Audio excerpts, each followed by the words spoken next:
Good morning, everyone. Hi, how are you? My name is Cynthia Jackson, and welcome to our Lunch Talk series. Our Lunch Talk series is brought to you by Converge Online, a Facebook community that brings people together to grow in faith, community, and service. And today we are delighted to have Sean Corrigan from the Special Operations Warrior Foundation. Welcome. Hi, thank you. Thank you for having me today. Yes, thank you for being here with us.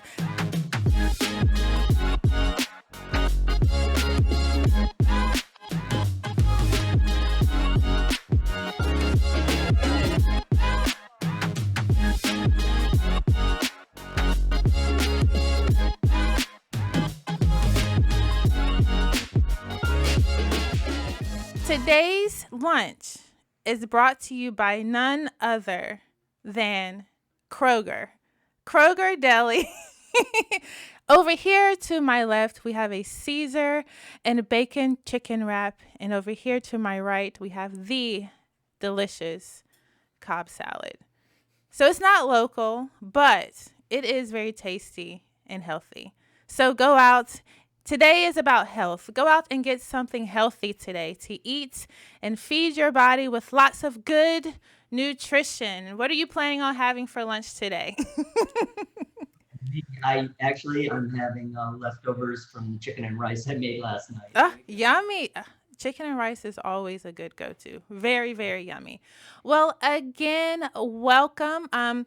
This Lunch Talk series, all of our series, we want to highlight people and organizations that are doing awesome work in the community.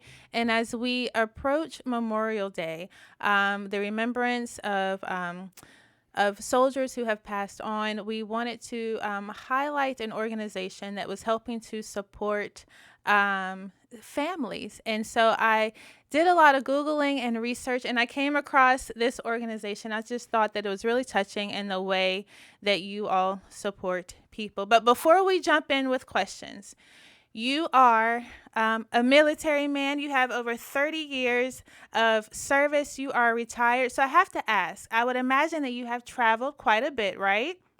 So what Yes, has been your favorite part of the world to see and explore? I,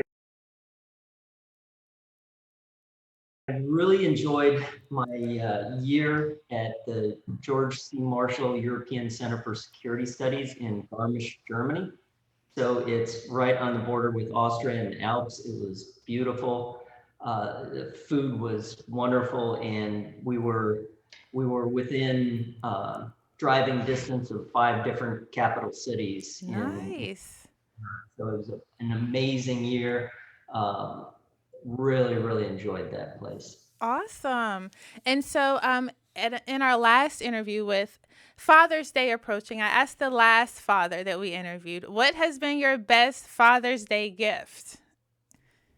Actually, the my daughter made a jar, and she and my son wrote little notes, what they were thankful for, what they liked, best memories with dad, and so I can reach in there and pull out a different little note. Oh, So it's kind of neat. It's a little mason jar with a ribbon around it, but it's just it's the thought and the personal. right.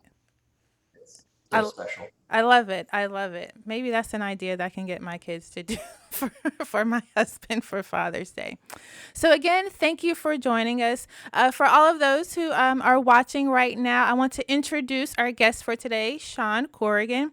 He is retired from the Army after 30 years of experience. Of service, excuse me, with his last assignment as the U.S. Special Operations Command J3X Director of Special Activities.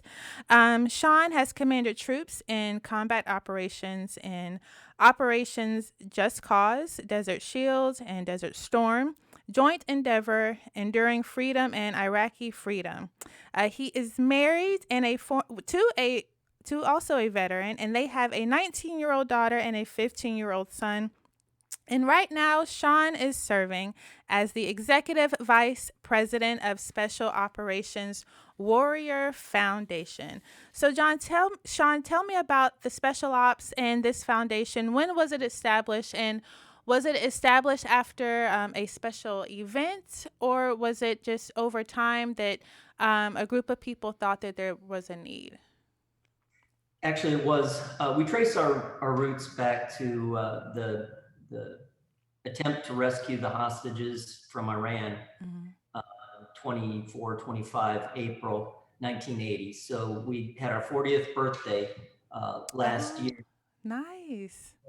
Yeah, I mean, it was called Operation Eagle Claw, and you can see the eagle in back of me. So we trace our roots back there because on that mission, 8 airmen and Marines lost their lives, leaving behind 17 children. The survivors of the mission got together and decided we're going to take care of these kids. We're going to make sure they get an education. Mhm. And so the foundation grew from that to include now we have over 900 students age 1 through 30 plus years old. Wow. Um, yeah, because now it's not just combat casualties, but anybody from special operations who loses their life in the line of duty, we cover those children. And we recently added the children of all Medal of Honor recipients as well. So over the last 40 years, we've been able to send a lot of kids to school, and really more than just college. We call it cradle to career, meaning we pay for preschool up to $8,000 per student, ages 2, 3, 4, 5 years old. Wow. Unlimited tutoring from 2 years old until college graduation. Uh, we help out with ACT and SAT prep courses. We bring high school students here to University of Tampa for a college prep course where they learn how to sort of find the best fit for them in terms of schools and academic programs and how to apply. It's a pretty rigorous process. Mhm. Now, while they're in college, we have an internship program where we're partnered up with different companies to host them as interns to make sure that they're not just graduating with a diploma, they actually can roll into a career. So it's pretty comprehensive. Wow. We also have a separate program where we provide immediate financial aid to wounded, ill, and injured special operations personnel because unfortunately there's no mechanism within the Department of Defense to Mhm. help pay the additional cost when that the family incurs when a service member is recovering at a place like Walter Reed Hospital or Brooke Army Medical Center. Wow, Um, I did not know that. Okay. yeah. Mhm. Wow, that's it just sounds like such an amazing thing that you all are doing. I love the what you said, cradle to career. And I also love that you all have taken on the aspect of taking on and supporting those who need further resources and financial means in long term care. So how do you come in contact with the children? Or do they contact the foundation, or is it set up in a way that you are able to reach out to them? Like how is that process? Yes, so we're located in Tampa, Florida, which is also home of MacDill Air Force Base, where the U.S. Special Operations Command is. Mm-hmm. And so there's an entity within Special Operations Command called the CARE Coalition, and they notify us whenever there's a casualty or a long-term hospitalization Mm. or a death. And we generally wait about 30 days before reaching out to the family to allow them to Yeah. at least begin the grieving process. Although, anybody who I would ask anybody who sees this podcast if they know of someone uh, who might be eligible, reach out to us, let us know, and we'll figure out whether they're eligible for our education programs as a child of a special operations person who died in the line of duty. Mm. So you said you wait for about 30 days. So how I imagine that the family is still grieving during that time and it's still like a tender moment. How have you, so 40 years is a long time of supporting families and children. So during that tender moment, it sounds like you all have been really good at connecting with the families. Is there training involved? Does it come natural because there's a shared background in the military? How is that connection established?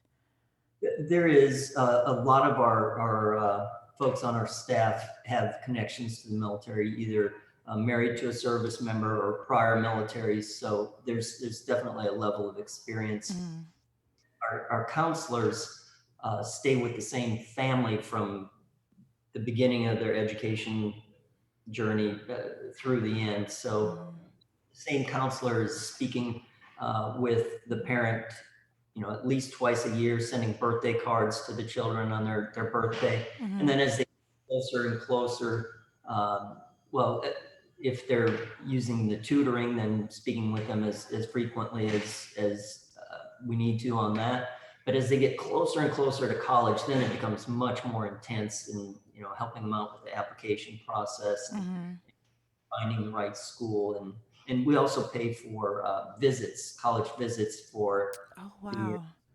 and their parent to go check out different colleges, because it's really important to try to find the right one. It's okay if they start somewhere and go to a different school, but Mm, you know we're really, really trying to help them find the right fit for them. So each student, each family is, a unique relationship, a very personal relationship. mm. And we take pride in taking a compassionate approach to this. We don't just write a check and say you're on Yeah. your way. Very involved, and really some of the it it's not a family, but it's like a family, It and a sounds lot very much so like a family. back to help us out with that college prep program. You can see the pictures of the kids on the wall behind me, and over on the other end of the room, there's pictures of some of our graduates who are now older, their moms and dads, and they come back and help us out with that program because they shared the same perspective as the students, having lost a parent at some point when they were younger. I I'm just so inspired by your organization and just hearing your story because like you said, it's not, you do more than just supporting financially. You're creating a loving environment that is helping to support and raise children, and the awesome thing about it is they're not just growing older and going off and forgetting about you or the organization, but they're coming back, as you said, and helping out because they understand. And so you're imparting in them also the importance of giving back and helping others along. And that's just, I'm very moved by the story and just hearing you speak. It's really it's really special to see them come back, and when we're at different locations speaking to the military units, and some units know us better than others because they've unfortunately had a lot of casualties. Hmm. So families know who we are and what we do. But seeing those families and visiting the Gold Star families who have lost a service member, Hmm. um, that it's a real connection. And so out of my 30 years in the Army, I spent about 26 of them in special operations. So it's very personal to me. And looking at the wall behind me, I Hmm. knew his dad, her dad, I commanded his dad, so when I see the kids coming back in, a lot of Hmm. times it's exactly like their father, especially boys. So Wow. it's really moving. And I went to a lot of memorial services for Hmm. fallen service members, and you know, the name goes up on the wall, etched into the wall. family comes in, they come in Memorial Day a lot of times for a special service as well. But, Memorial Day for them is every day. Yes, Uh, absolutely. And, a lot of times those kids were really young when Hmm. they're now 10 years on, 12 years on, seeing them all grown up. It's really, you know, it's not lost on me that my kids' pictures could be on that wall too, and Hmm. somebody else sitting here talking to you, and they'd be taking care of my kids. With one a freshman in high school and one a freshman in college, they're contemporaries of all these folks. And Wow. our youngest is a little over a year old, but we know we have one on the way as well. So that'll be, let's see, it's 2021, class of 2042, 3 when they graduate. So the mission just continues. Right. So, I imagine that there are so many just stories of these kids that are just so inspiring. So, if you could just pick a couple that have of the kids that have inspired you and transformed you in a way, would you be able to share that with us? Yeah, certainly. And in fact, let's see. Yeah, right back here, Aaron Connor. His father was a sergeant major in the special forces. When he died, he wanted to serve, so he went to college, and now he's a chaplain in the Army, which I think is really cool. Um, his sister, I don't have her picture up. She's up on the wall outside the conference room here, but she met another student at our college prep program, and now they're married and living in Orlando. Oh, really? They both, yeah, the daughter of a special forces sergeant major and the son of a Navy SEAL. So, that it's really neat to see things like that. Or we have one high school senior who's graduating, I think this week or next, and he's going to the Air Force Academy. His father was Air Force, and he got accepted at the Air Force Academy. So Oh, wow. and we have at least, yeah, we have two in the Naval Academy right now. Um, we've had some go straight into the military, and if later on they want to go to college, we'll certainly take care of that. But yeah, they've overcome a lot. Losing a parent Hmm. is a significant event, but especially this last year, they just kept going. They kept going to school, whether it was virtual or in person with masks or whatever. They kept doing it, and so that's inspiring for us to keep doing what we're doing because they didn't quit and they didn't give Hmm. up. Um, Strong really individuals. Wow. very resilient, very resilient. So is there a way to volunteer with your organization? How can people support? Do you have to have a military background or is it open to civilians as well? Oh yeah, absolutely. We have a great base of support, especially in the towns that have special operations bases or concentrations of those folks. But we've got great supporters all over, and literally some all over the world too. And a couple different ways to help spread the awareness, like you're doing right now. Mhm. Check us out on Facebook, Twitter, LinkedIn, and spread the word about what we're doing. Um, Different folks have come up with different ideas for fundraising. In fact, the one I heard about this morning is a little scary, but onto Mount Everest, which Wait, I'm sorry. Repeat that again.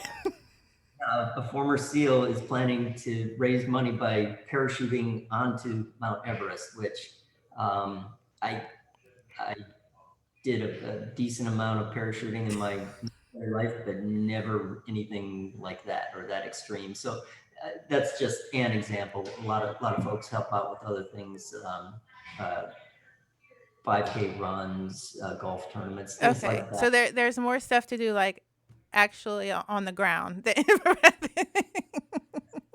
We don't Mount have to Everest parachute. for sure. Awesome. So We are an online community that is really all about supporting um, people, whether they're local or across the globe. And so I'm wondering, has your idea of community changed since working with this organization? And if so, how so? Well, as a commander in the military, I knew it existed, and I knew that there was this foundation that would take care of my kids if I didn't come home from any of those missions. So um, it's an extended, like I said, an extended family of sorts. The special operations community is pretty tight knit within the military, which is Mm, tightly knit as well. So it's an extension of those relationships and really taking care of each other. So the communities have always been extremely important to the military. Really appreciate. I started in 1988, and it was already on the upturn, the post Vietnam era. But the support that the military's had, the moral support, especially over the last 20 years, has been amazing mm, from the American in general, but especially the people in those communities where those concentrations of soldiers, sailors, airmen, Marines are. mm, Um, Now this, when I retired, of course, after 30 years of knowing what you're going to do every day, it's like, what do we do now? A little scary. My predecessor was retiring, so it in this job, so it was just an amazing opportunity to stay connected, um, fully connected with mm, special operations community and give back, pay back, for all the things that the community did for me. mm. Awesome. We are just so thankful for you. Please share with us the website so people can go and find out more information and look into volunteer opportunities. Sure, thanks. Yeah, it's www.specialops.org, specialops.org, and you'll see our little logo pop up, and it's there's a lot of really touching stories on there and some pretty compelling videos that I still get choked up watching them, and I've seen them dozens of times, but to hear their own words from the kids and the parents, Mhm, it's really compelling. mhm. Well, Sean, thank you so much for joining with us today. And we are just so thankful for you and your in the organization. And we really just pray that you all continue to do awesome work. The way that you build community, the way that the organization shows compassion and support during what I imagine one of the most traumatic and painful moments. You all have really rallied around the families and these children to really uplift them. So we are just so appreciative for you, and we wish you all the best. Thank you. Thank you for the opportunity to share our story, and thank you for what you're doing with this podcast. Thank you. Thank you for joining us, everyone. We will see you next week. Please go out and support this foundation. They are doing awesome work. Go visit their website. Thank you so much for joining us. We will see you next week at the same time, same place. Bye.